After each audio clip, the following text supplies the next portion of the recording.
The washcloth fell from Beth's trembling hand, landing soundlessly on the bathroom tile.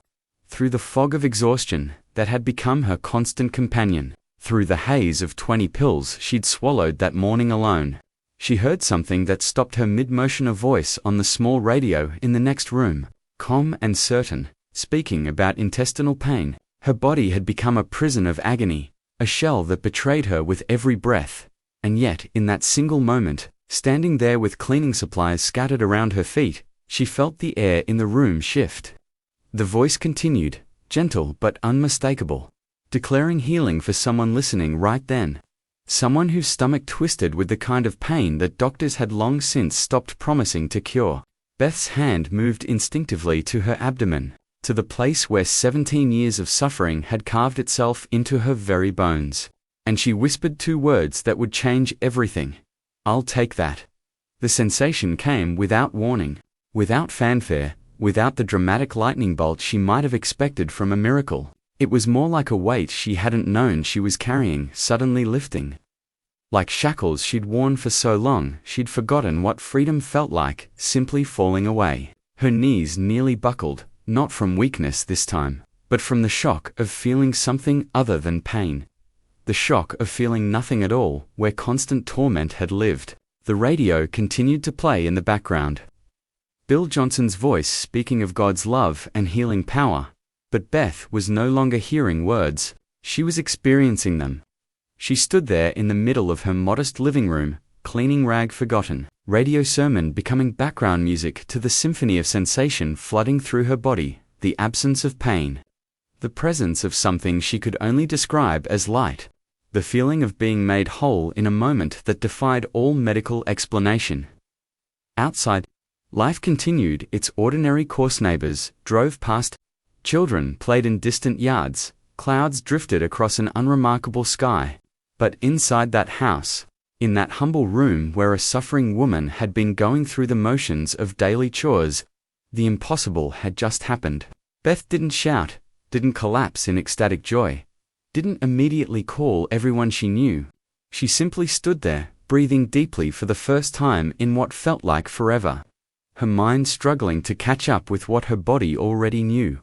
The disease that had consumed 17 years of her life, that had stolen her strength and her hope and very nearly her will to live, was gone. And in the silence that followed that realization, broken only by the sound of her own steady breathing and the distant voice still speaking of miracles on the radio, Beth understood that her life would never be the same. Before we continue, leave your like, share our story, and subscribe to the channel. Thank you. Beth had been 23 years old when her appendix ruptured. A seemingly routine medical emergency that should have been just another scar, just another story to tell. She remembered the hospital room, the concerned faces of doctors, the promises that she would recover quickly and completely, but recovery never came. Instead, weeks turned into months of inexplicable illness. Her body rebelling in ways that left even seasoned physicians puzzled and concerned. She couldn't eat without pain that doubled her over, couldn't drink without her stomach revolting, couldn't sleep through nights that stretched endlessly into dawns that brought no relief. Her weight began to drop, steadily, alarmingly, her reflection in the mirror becoming someone she barely recognized, a ghost of the vibrant young woman she had been. The diagnosis, when it finally came after months of invasive tests and uncertain waiting, carried a name that would define her existence for nearly 2 decades: Crohn's disease. The doctors explained it with clinical precision: chronic inflammation of the digestive tract. No known cure, a lifetime of management and medication ahead. They spoke of treatments and strategies, of dietary restrictions and pharmaceutical regimens, of learning to live with limitations she had never imagined would be hers. At 23, Beth found herself facing a future that looked nothing like the one she had dreamed of. A reality where pain would be her constant companion and normal activities would become monumental challenges. The disease didn't care about her youth or her plans or her dreams. It simply took root in her body and refused to let go. Her weight plummeted to 87 pounds, her frame becoming skeletal, her strength evaporating like morning dew under a merciless sun. She was slowly starving to death, despite every medical intervention. Her body unable to process the nutrition it desperately needed. 5 major surgeries followed, each one promising hope, each one leaving her weaker than before. She spent weeks at a time in hospital rooms that all began to look the same, counting tiles on ceilings, watching for drips mark time, listening to the beeping of machines that monitored her declining condition. The emergency room became as familiar as her own home. She lost count of the visits. The urgent trips when pain became unbearable, when complications threatened what little quality of life she had left. The pills became her lifeline and her burden. More than 20 different medications every single day just to survive. She sorted them into containers, marked calendars, set alarms, built her entire existence around keeping this pharmaceutical fortress between herself and complete physical collapse. Each morning began with a ritual of swallowing pill after pill, each one representing a different battle her body was fighting, a different symptom being barely held at bay. Friends grew tired of her cancellations, of plans that always came with the caveat, "if I'm feeling well enough." Family learned not to ask, "How are you feeling?" because the answer was always the same mixture of polite deflection and unspoken suffering. She became skilled at hiding the worst of it, at maintaining a facade of normalcy, even as her body betrayed her. With increasing ferocity, somewhere in those 17 years of unrelenting illness, Beth came to a quiet, devastating acceptance. This was simply her cross to bear. She stopped hoping for healing, stopped entertaining dreams of waking up one day without pain, stopped believing that her story could have any ending other than the one doctors had written for her. Hope, she learned, was a luxury she could no longer afford. It hurt too much when nothing changed. When prayer after prayer seemed to echo into an empty sky, she had been prayed for hundreds of times by well-meaning believers who laid hands on her, declared healing, quoted scripture, and then left her alone with her unchanged reality. Each failed prayer felt like another small death, another confirmation that she was simply meant to suffer, that her faith wasn't strong enough, that God had other plans that didn't include her relief. The disease controlled everything: what she could eat, where she could go, what she could do, who she could be. Social gatherings became minefields of potential triggers and embarrassing symptoms. Work became an exercise in pushing through agony, in hiding bathroom trips, in functioning at half capacity while pretending everything was fine. Relationships withered under the weight of chronic illness. It's hard to maintain connections when you're too sick to show up, too exhausted to engage, too consumed by survival to have energy for anything else. Her world contracted to the size of her suffering, to the boundaries drawn by her limitations, to the small circle of those who loved her enough to stay through the worst of it. But she kept going because that's what you do when the alternative is unthinkable. She kept taking the pills, attending the appointments, managing the symptoms, surviving day by difficult day. Her faith, battered as it was, hadn't entirely died. It had just gone quiet, retreated to some deep place where it could no longer be disappointed. She still believed in God, still prayed, still attended church when her body allowed it. But she had stopped asking for miracles. She had made peace with her reality, accepted that healing was for other people, for testimonies in books and stories on stages. Her story, she thought, was one of endurance, not deliverance. Her testimony would be about faith through suffering, not freedom from it. In 1996, 17 years into her imprisonment, something unexpected arrived in her city. A healing conference led by a pastor named Bill Johnson from a church she'd never heard of in a place called Redding, California. Beth didn't attend. She was tired of conferences, tired of raised hopes and dashed expectations, tired of the crushing disappointment that always seemed to follow declarations of healing power. Her husband went, came back enthusiastic, brought home books and cassette tapes of Johnson's sermons. Beth listened politely, read reluctantly, but kept her heart carefully guarded. She had heard it all before: promises of healing, declarations of God's power, testimonies of the impossible made possible. They were beautiful stories, but they weren't her story. For 5 months, those tapes sat in her house, occasionally played during car rides or quiet evenings. The teaching was different. She had to admit, less focused on formula, more focused on relationship. Less about what she had to do to earn healing, more about what Christ had already done to provide it. Bill Johnson spoke of a loving Father who delighted in healing his children. Of a God who wasn't withholding miracles as punishment or testing, but longing to demonstrate His goodness. Something in those words resonated in a place Beth had thought was dead.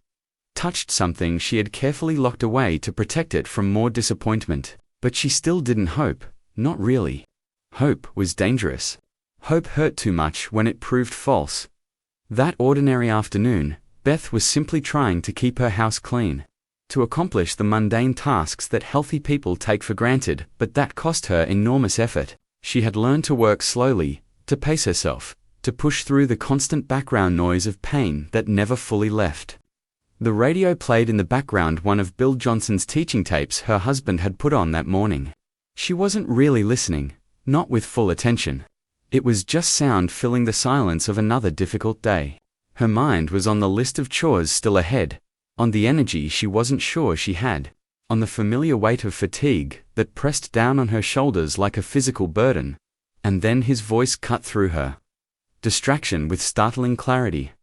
A word of knowledge, spoken with gentle authority, declaring healing for someone listening right then who was suffering with severe intestinal pain. The specificity of it stopped her mid-motion, not just someone sick, but someone with intestinal pain, the exact torment that had defined her existence for 17 years.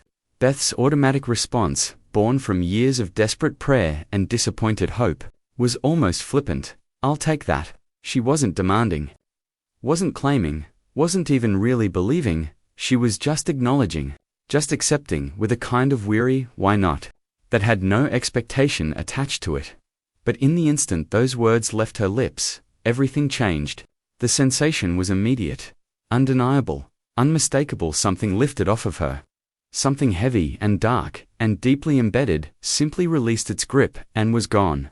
Beth gasped, her hand flying to her stomach, her knees going weak with the shock of it. The pain that had been her constant companion, the agony that had colored every moment of 17 years, was suddenly, completely, impossibly absent. In its place was something she couldn't name at first, something so foreign she almost didn't recognize it. The simple, profound sensation of feeling normal, of inhabiting her body without warfare, of existing without the background screaming of diseased tissue. She stood frozen, afraid to move, afraid to breathe too deeply, afraid that acknowledging what had just happened would somehow make it disappear. The radio continued playing Bill Johnson's voice, moving on to other topics. Other words of knowledge, other declarations, but Beth heard none of it. She was entirely consumed by the overwhelming, disorienting experience of being suddenly, completely well. Her mind raced, trying to categorize this, trying to make sense of something that defied all medical knowledge and 17 years of suffering. Had this really just happened? Was the pain truly gone, or was this some cruel trick of her desperate mind? She took a cautious step, then another, half expecting the familiar agony to reassert itself. To prove this was just a momentary reprieve. But it didn't come. She pressed her hand against her abdomen, probing gently for the tenderness that always lived there. Nothing. She took a deep breath, filling her lungs fully without the usual restriction of pain. Still nothing. Tears began streaming down her face, not tears of pain for the first time in nearly 2 decades, but tears of something she was almost afraid to name. Hope reborn, faith vindicated, prayer finally answered in a way that left no room for doubt. The knowledge settled over her with certainty that transcended understanding. She was healed. God had spoken through a radio, through a sermon she hadn't been paying full attention to, through a word of knowledge offered to whoever needed it. And in that moment of casual acceptance, of resigned, "I'll take that," heaven had touched earth and performed the miracle 17 years of desperate pleading had failed to produce. It wasn't flashy or public or dramatic in the way healing crusade stories suggested. It was private, intimate, and absolutely real. Beth sank to her knees right there in her living room. Not from pain, but from overwhelming gratitude. From the weight of mercy finally received, from the profound impact of being suddenly, completely free. She didn't tell anyone right away. How do you explain something that sounds impossible even to your own ears? But, over the next days and weeks, Beth began the cautious process of testing her healing. She stopped taking her medications, one by one, waiting for the inevitable crash that never came. She started eating foods that had been forbidden for 17 years, bracing for the familiar cramping and nausea that didn't materialize. She engaged in activities her disease had made impossible, walking without exhaustion, sleeping through entire nights, going days without thinking about her condition, because there was no condition to think about. 3 months after that afternoon, in her living room, Beth went for a CAT scan, her doctor's skeptical face reflecting the medical impossibility of what she was claiming. The results came back, and the images told a story that defied 17 years of medical records and documented disease. There was no sign of Crohn's disease. The inflammation was gone. The damage had vanished. Her digestive tract looked completely normal, healthy, whole. The radiologists rechecked the images, compared them to previous scans, searched for any explanation within the realm of medical science. There wasn't one. Her doctor, who had managed her case for years, sat across from her with test results in hand, and no words to explain them. The healing rippled outward from Beth's body into every corner of her life. Her husband, who had lived with a chronically ill wife for so long, watched in amazement as energy returned, as color came back to her face, as the woman he had married re-emerged from under the weight of disease. Her family, who had adjusted their expectations and their interactions around her limitations, had to recalibrate to a Beth who could keep up, who could participate, who wasn't constantly calculating whether she had enough energy or managing enough pain.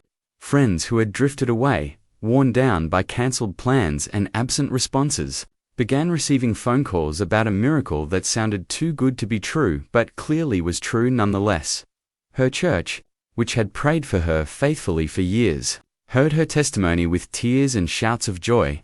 For many of them, Beth's healing became the tangible proof they needed that God still moved in power, that miracles weren't just ancient stories but present realities. Her pastor asked her to share her story, and she stood before the congregation, not as someone seeking prayer this time, but as someone bearing witness to answered prayer, to divine intervention, to the goodness of a God who had finally said yes in the most undeniable way possible.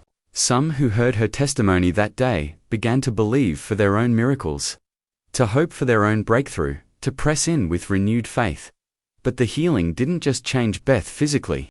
It transformed her spiritually in ways even more profound than the restoration of her body. The woman who had stopped hoping, who had made peace with suffering, who had accepted that healing was for others, now carried a testimony that demanded she reconsider everything she thought she knew about God's nature and intentions. She had learnt that sometimes God waits not because He's cruel or indifferent, but because He's working in ways we can't see, preparing hearts and circumstances in His perfect timing. She had discovered that healing can come in the most unexpected moments, through the most ordinary means, when we've given up trying to make it happen and simply receive it as a gift. Years passed, 3, then 5, then Mirand. The symptoms never returned. Beth remained completely, permanently healed, her body functioning normally, her life freed from the constraints that had defined it for 17 years. She went back to the activities she loved, picked up dreams she had abandoned, lived with a fullness she had thought was lost forever. But she never forgot those 17 years of suffering, never treated them as wasted time or worthless experience. They had taught her compassion for others in pain, given her credibility when she spoke of God's faithfulness through trials, deepened her faith in ways that easy answers never could have. She became a living testimony, not just of God's power to heal, but of His presence in suffering, His faithfulness through waiting, His perfect timing that rarely matches our desperate demands. People who heard her story and were still waiting for their own breakthrough found comfort in knowing she had waited 17 years, that delayed healing wasn't denied healing, that God's not yet didn't mean never. Others who had given up hope, who had made peace with their own crosses, heard in Beth's testimony permission to hope again, to ask again, To believe that, even after years of disappointed prayers, God could still speak a word that changed everything in an instant. The medical community couldn't explain its spontaneous remission of Crohn's disease, especially of the severity and duration Beth had experienced, simply didn't happen. The disease doesn't reverse itself, doesn't leave bodies undamaged after 17 years of progressive deterioration. But Beth's scans showed no trace of it. Her blood work came back normal. Her symptoms vanished as completely as if they had never existed. Science had no category for what happened to her, no framework to understand it, no way to replicate or predict it. It remained what it was, a miracle, plain and simple. Documented in before and after scans, but ultimately defying medical explanation. Beth often thought about that moment in her living room. About the casual way she had said, "I'll take that." About how God had honored such simple faith after years of striving and struggling had produced nothing. There was a lesson in that. She realized sometimes we're trying so hard to earn or achieve or claim our healing that we forget to simply receive it as a gift. Sometimes the breakthrough comes not when we're doing everything right, but when we've stopped trying to control the outcome and simply opened our hands to whatever God wanted to give. Her healing hadn't come through perfect faith or flawless theology or religious performance. It had come through a moment of weary acceptance that said, "Okay, God, I'll take whatever you're offering." She became grateful for her testimony in ways that surprised her, not just grateful for the healing, which was obviously transformative, but grateful for the journey that gave her story depth and credibility. Anyone could claim healing after a short illness, but Beth carried the weight of 17 years in her testimony. The authority of having truly suffered and truly been delivered. When she spoke of God's power, people listened because they knew she had paid the price to make such claims. When she encouraged others to keep believing, her words carried weight because she had walked through the valley of abandonment and come out with faith intact. The change in her wasn't just physical but fundamental. She had been remade, not just in body but in spirit. The woman who emerged from that living room encounter was different than the one who had entered it that morning. She carried herself with a joy that couldn't be contained, a testimony that couldn't be silenced, a gratitude that colored everything she touched. People who met her after her healing knew they were encountering someone who had been given their life back, who understood the value of every pain-free day, who never took for granted the simple gift of feeling well, and always at the center of her testimony was this truth: God hadn't healed her because she earned it or deserved it or figured out the right formula. He had healed her because He loved her, because mercy is part of His nature, because sometimes, in His perfect timing, for His perfect purposes, He chooses to demonstrate His power in ways that leave no room for doubt. Beth's healing wasn't about her faith or her worthiness. It was about God's goodness, about a father's desire to see his daughter well, about divine love that pursues us even when we've stopped pursuing miracles. The years since her healing had been full in ways. The sick years never could have been full of energy and activity, full of presence and participation, full of simply being able to show up for life without every moment being colored by pain and limitation. She traveled, she worked, she served in her church, she invested in relationships that had languished during her illness. She woke up each morning without reaching first for pills, without bracing for pain, without calculating how much she could manage that day. The simple gift of normalcy, which most people never think about, was for Beth a daily miracle she never stopped appreciating. Her story spread beyond her immediate community, shared in churches and conferences, written about in Christian publications, told as encouragement to others battling chronic illness and losing hope. Some who heard it experienced their own breakthroughs. Others found strength to endure, even when healing didn't come for them. Beth always emphasized both realities in her testimony. The miracle of her healing, yes, but also the faithfulness of God during 17 years of suffering. Both parts of her story mattered. Both parts revealed truth about who God is and how He works. This account is based on real events documented by Christian Learning and News and featured on healing testimony websites including NowBelieve.com and Documented Healing. Beth's story of living with Crohn's disease, 417. Years before experiencing complete healing through a word of knowledge from Pastor Bill Johnson of Bethel Church in Redding, California, became a testimony shared across healing ministries and faith communities. Her medical records documented both the severity of her condition over nearly 2 decades and the inexplicable disappearance of all disease markers following her healing in 1996, offering a remarkable testament to faith, perseverance, and divine intervention that medical science could document but not explain.